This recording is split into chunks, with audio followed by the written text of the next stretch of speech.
Arnold Schwarzenegger não ficou calado. Ele enfrentou Donald Trump no único campo que o ex-presidente não domina, o da liderança real. O que começou como uma piada sobre audiência virou uma guerra, com acusações de traição, comparações ao nazismo e um ataque frontal ao mito da liderança infalível. Em poucos dias, o embate explodiu nas redes, dividiu o Partido Republicano e abalou a imagem dos Estados Unidos.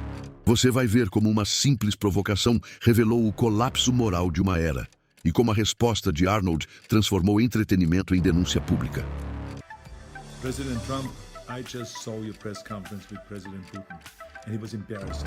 I mean, you stood there like a little wet noodle, like a little fanboy. I mean, I was asking myself, when are you going to ask him for an autograph or for a selfie or something like that? I mean, you literally sold out at this press conference our intelligence community, our justice system, and worse.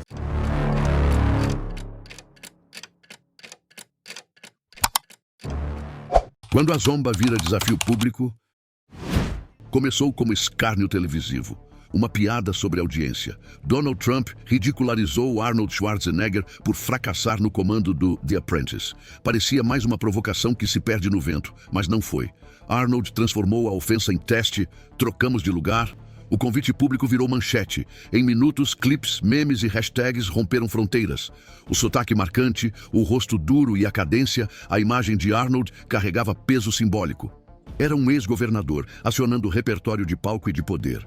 O golpe não mirou ideias abstratas, mirou o ativo central de Trump, o ego lastreado em números, aplauso e fama. A partir daí, a dinâmica mudou. O presidente que cultivava o rótulo de vencedor foi enquadrado no terreno que mais teme, um ringue onde carisma não governa e audiência não legisla. Arnold deslocou a disputa do entretenimento para a responsabilidade pública. Quando contrapôs a aprovação televisiva à capacidade de governar, quebrou a equivalência confortável entre show e Estado. Enquanto Trump repetia ironias de reality show, Arnold elevava o nível do enquadramento, história, instituições, deveres.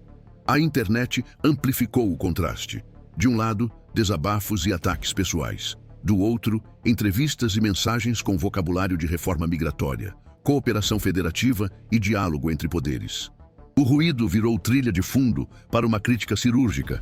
Personalismo ocupa o lugar de plataforma. Lealdade pessoal substitui compromisso institucional. Foi a abertura de um processo, desmontar, em público, o mito da liderança infalível e reposicionar o debate no eixo governar versus performar. A partir desse choque inicial, a crítica de Arnold deixa o entretenimento e entra no campo da autoridade política. Da plateia ao poder, a demolição do mito de liderança. Quando a provocação já parecia se dissipar, Arnold Schwarzenegger deu o segundo golpe como ex-governador e símbolo republicano global.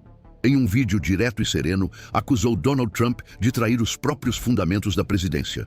Relembrou a coletiva com Vladimir Putin, quando Trump, em vez de confrontar, elogiou o líder russo diante do mundo. "Você vendeu a América", disse Arnold. Virou denúncia de uma humilhação diplomática. Enquanto Trump falava em encontros produtivos e entendimentos possíveis, Arnold o chamava de pequeno fã molhado, um homem que havia trocado força por submissão. As imagens contrastantes rodaram o mundo. De um lado, Trump sorrindo ao lado de Putin. Do outro, o olhar firme de Schwarzenegger diante da câmera. O discurso fez mais que atacar, mostrar Arnold como a voz moral que muitos republicanos evitavam ser. Ele evocou Ronald Reagan e o célebre Mr. Gorbachev, "Tear down this wall", resgatando a ideia de um país que lidera sem se ajoelhar. O embate de popularidades virou confronto de legitimidades. Trump continuava a agir como astro em busca de aplauso. Arnold como estadista em busca de princípios. O que começou como rixa televisiva tornava-se disputa por autoridade moral e o mundo assistia, em tempo real, ao colapso do mito de liderança inquestionável. A partir desse ponto, a crítica de Arnold deixaria o terreno da diplomacia e avançaria para um outro ataque, evocando a própria história como espelho da decadência política americana. O palco com Putin e o preço da concessão. O encontro entre Donald Trump e Vladimir Putin em solo americano tornou-se, em vez disso, um símbolo de rendição política. Após 3 horas de conversas fechadas, Trump e Putin surgiram diante das câmeras por apenas 12 minutos. Nenhuma pergunta de jornalistas, nenhuma menção direta à guerra na Ucrânia, nenhum sinal de firmeza. Trump limitou-se a declarar que muitos pontos foram acordados, sem detalhar quais. Putin, por sua vez, agradeceu a cooperação e insinuou que, sob Trump, a guerra jamais teria começado. Era o retrato ensaiado para produzir a ilusão de harmonia. Diplomatas europeus classificaram a coletiva como um desastre. Analistas de segurança apontaram que, ao buscar proximidade com Moscou, Trump minava anos de alianças baseadas na confiança ocidental. Enquanto a Casa Branca tentava suavizar o impacto, o dano já estava feito. Aliados da OTAN questionavam o compromisso americano e mercados reagiam com cautela. Em Washington, republicanos veteranos descreviam o gesto como a reversão simbólica da doutrina Reagan. Arnold Schwarzenegger transformou esse episódio em munição política. Ao lembrar a cena, disse que a força de um líder se mede pela coragem de discordar, não pela facilidade de sorrir. A fala foi repetida em telejornais e universidades. Pela primeira vez, uma crítica interna de peso rompia o cerco de silêncio que cercava o partido. O episódio revelou a troca de papéis entre ator e presidente. Trump encenava, Arnold interpretava a realidade. E dessa inversão nascia uma metáfora poderosa, que logo ganharia dimensão histórica e moral muito além da política internacional. Do Capitólio ao espelho da história, a linha da Kristallnacht. Dias depois do episódio com Putin, Arnold Schwarzenegger foi além da crítica diplomática. Ele mirou o coração simbólico da nação.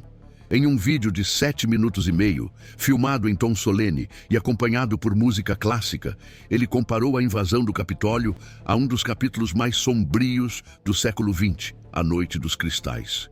O vidro quebrado estava nas janelas do Capitólio dos Estados Unidos, disse.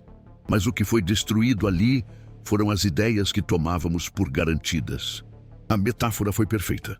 A multidão que invadira o Congresso foi equiparada aos grupos que, em 1938, marcharam pela Alemanha e Áustria contra judeus e dissidentes. O impacto foi iminente, especialmente vindo de um homem que nasceu no pós-guerra austríaco e conviveu com as cicatrizes morais deixadas pelo nazismo. Arnold falava de repetição. Citou a tentativa de Donald Trump de reverter o resultado eleitoral e chamou o ato pelo nome que muitos evitavam: tentativa de golpe. Meu pai foi enganado por mentiras, e eu sei onde mentiras assim conduzem, afirmou. A fala rompeu o último elo dentro do Partido Republicano. Grandes jornais reproduziram cada frase, e telejornais superpuseram seu discurso a imagens da turba, dos vidros quebrados, das bandeiras invertidas. Na tela, a história parecia reencenar a si mesma, mas em alta definição. Enquanto Trump se isolava, Schwarzenegger consolidava o papel de consciência pública. Ao final do vídeo, ergueu a espada de Conan e explicou: "Nossa democracia é como o aço. Quanto mais temperada, mais forte se torna."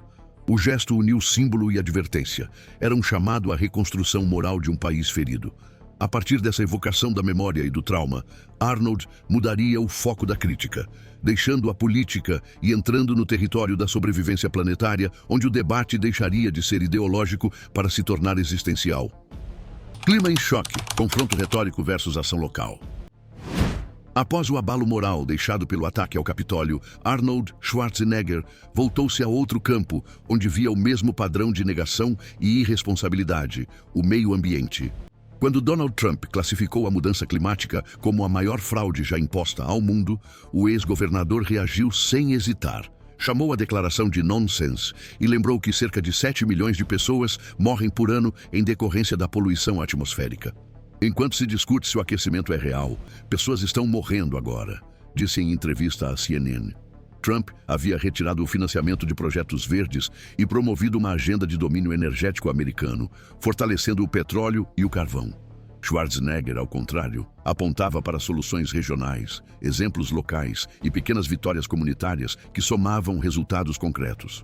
Ele citava a Califórnia, onde sua gestão havia reduzido emissões em mais de 25% ao longo de 8 anos, e defendia que 70% da poluição pode ser combatida em nível municipal.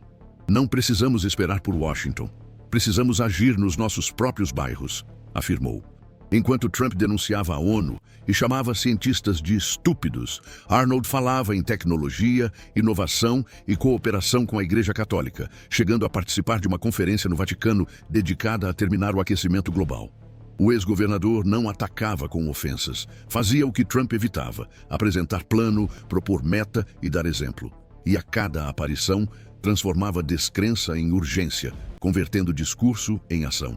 Nesse ponto, o embate assumia dimensão política, porque o mesmo princípio de negação climática se repetia nas fronteiras e nas leis de imigração, onde a omissão e o cálculo político se tornavam estratégia de poder.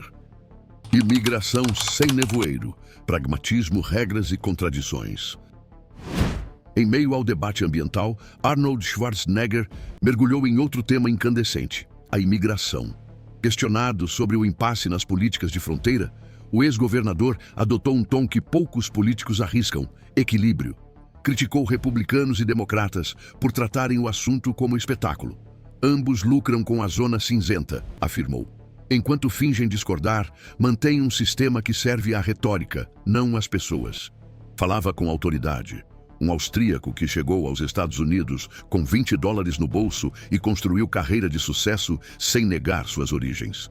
Quando defendeu uma reforma ampla, deixou claro que segurança e dignidade podiam coexistir, mas só se a política deixasse de se alimentar do medo. Empresários do setor agrícola lembraram que quase 45% da força de trabalho nas fazendas da Califórnia é formada por imigrantes. Sindicatos de transporte e construção civil reforçaram: sem imigração regularizada, o custo da mão de obra dispara e a produtividade despenca. Enquanto Trump endurecia o discurso, prometendo muros e deportações, Arnold falava de integração e treinamento profissional. O futuro não se constrói com exclusão, disse em evento em Los Angeles. Constrói-se com oportunidade e responsabilidade. Essa posição intermediária o colocou na contramão da polarização. Conservadores o chamaram de fraco e progressistas, de ingênuo, mas sua mensagem era pragmática, econômica e humana. E à medida que o debate moral se transformava em disputa sobre sobrevivência financeira, as tensões nacionais começaram a afetar diretamente o cotidiano. O palco de Washington deixava de ser metáfora e virava espelho. Era nas ruas, nos caminhões e nos mercados que o preço das decisões começava a ser cobrado em tempo real. O dia a dia em alerta, preços, caminhões e colheitas em suspense. Longe dos palcos políticos, as consequências começaram a ganhar forma nas prateleiras, nos postos e nas estradas. Nos grandes centros, o custo de vida atingia níveis que não se via há 2 décadas. Um galão de leite de $3 saltou para quase 5. Contas de energia subiram em média 22% em um ano. Pequenos mercados reduziram horários para conter gastos e transportadoras passaram a operar no limite. Caminhoneiros em Houston e Dallas estacionaram seus veículos em protesto contra cancelamentos de contratos e atrasos de pagamento. Muitos relataram quedas de até 30% na renda mensal desde o início das restrições comerciais e da instabilidade política. Eles discutem em Washington, mas somos nós que pagamos o frete, diziam deles, ao lado de uma fileira de caminhões parados. A soja e o milho, antes garantias de renda estável, tornaram-se incerteza. Com novas barreiras comerciais impostas por aliados, exportações caíram 14% em relação ao ano anterior. O prejuízo não se media mais em cifras, mas em comunidades inteiras paralisadas. Famílias vendendo maquinário, bancos renegociando dívidas, jovens abandonando o campo. O discurso inflamado sobre patriotismo e autossuficiência era distante diante de prateleiras vazias e contas acumuladas. A instabilidade transformou o cotidiano em um campo minado. Cada reajuste, uma faísca de indignação. Cada corte de subsídio, uma nova ferida social. A polarização ideológica que antes vivia nas redes, agora se materializava nas filas de mercado e nas fazendas. E enquanto o desconforto econômico se espalhava, outro setor começava a sentir os efeitos. O das pequenas empresas e das gestões locais, que lutavam para manter contratos, crédito e serviços diante do vácuo de liderança. Negócios no fio, crédito, contratos e a política de prefeitos. Com a pressão econômica se alastrando, o impacto atingiu a base produtiva do país. Pequenos empreendedores, de oficinas a transportadoras, viram as linhas de crédito encolherem. Bancos aumentaram juros em 1,8 ponto percentual apenas no primeiro trimestre, temendo inadimplência. Fabricantes de peças e fornecedores começaram a rescindir contratos, alegando instabilidade macroeconômica e incerteza regulatória.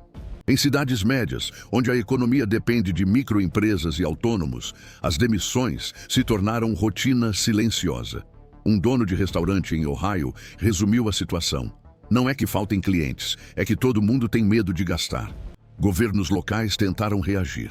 Prefeitos recorreram a parcerias emergenciais com ONGs e igrejas para manter abrigos e programas alimentares funcionando.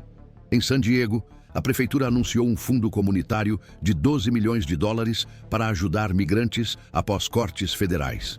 No Texas, administrações municipais criaram consórcios para comprar combustível em conjunto e reduzir custos. A economia regional passou a operar em modo de sobrevivência, movida mais por improviso do que por política federal. Enquanto o poder central se perdia em disputas pessoais, eram as administrações locais que tentavam segurar as pontas, provando que governar, às vezes, é simplesmente impedir o colapso. O cenário lembrava uma nação fragmentada, onde o pragmatismo de prefeitos substituía a paralisia de ministros. Mas o problema não parava nas fronteiras domésticas. Lá fora, o mundo observava com crescente inquietação o esgarçamento do modelo americano. Parceiros históricos começavam a recalibrar suas alianças e investidores buscavam portos mais estáveis para seu capital. A próxima etapa da crise não seria apenas interna, seria global. Eco global, alianças tensas e o teste do modelo democrático. A repercussão internacional não demorou. Governos europeus passaram a adotar uma postura cautelosa diante de Washington. A União Europeia suspendeu negociações comerciais estratégicas até que haja previsibilidade política nos Estados Unidos. O Japão e a Coreia do Sul reavaliaram contratos de defesa e energia, enquanto o Canadá anunciou a criação de um fundo de contingência de 8 bilhões de dólares canadenses para proteger exportadores das flutuações americanas. Na diplomacia, o que antes era confiança virou prudência. O declínio de credibilidade refletiu-se nas bolsas. Em 2 meses, o índice industrial Dow Jones perdeu 6,4%, puxado por fuga de capitais e retração no setor de tecnologia. As embaixadas americanas relatavam reuniões tensas. Parceiros de longa data, como Alemanha e França, cobravam clareza sobre a direção política e moral do país. Analistas estrangeiros apontavam o paradoxo. Os Estados Unidos, que por décadas defenderam a democracia como referência, agora exibiam sintomas de desordem institucional. O mundo via um império discutindo consigo mesmo, dividido entre nostalgia e renovação. Enquanto Trump insistia em slogans de grandeza passada, Schwarzenegger apresentava-se como a voz da racionalidade, conclamando ao reparo moral e cívico. O contraste ecoava fora das fronteiras. Jornais europeus o chamavam de o republicano pós-Trump, símbolo de uma possível regeneração. A narrativa americana, antes vista como inspiração, tornava-se lição de advertência. O farol da democracia ainda brilhava, mas sua luz tremulava sob o vento das próprias contradições.